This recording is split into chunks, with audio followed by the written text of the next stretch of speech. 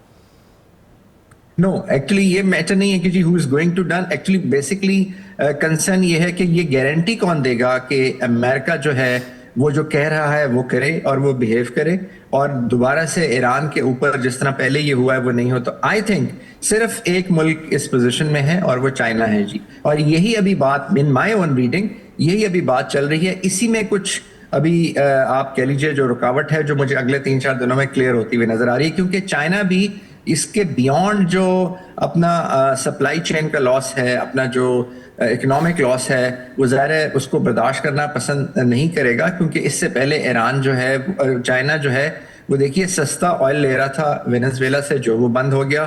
پھر یہاں سے جو سینکشن لگی ہوئی تھی ایران پہ اور وہاں سے بھی مارکیٹ سے بہت کم پرائز پہ اس کو آئل مل رہا تھا جو کہ اب مشکل ہوتا جا رہا ہے. تو آئی تھنک بہت ساری پھر سپلائی چین پوری دنیا میں افیکٹ ہو رہی ہے, اس کی وجہ سے بہت ساری چیزیں افیکٹ ہو رہی ہیں. جو فرٹیلائزر ہے وہ افیکٹ ہو رہی ہے, فوڈ کا کرائسس پیدا ہو سکتا ہے, ہیلیم کا کرائسس پیدا ہو گیا, LNG کا کرائسس پیدا ہو گیا اور بہت سارے میٹیریلز کا. تو آئی تھنک جی یہ آپ کو پتہ ہے کہ جو انجن آف دا ورلڈ ہے for making all these things وہ چائنا ہے. تو آئی تھنک مجھے لگتا یہی ہے کہ جی اگلے 3-4 دن میں اور اسی کے اوپر بات ہو رہی ہے, کچھ نہ کچھ اس پہ پیش رفت ہوگی اور وہ نظر بھی آئے گی. بہت بہت شکریہ کرنل ریٹائرڈ عابد لطیف سینالسٹ ہمارے ساتھ موجود تھے.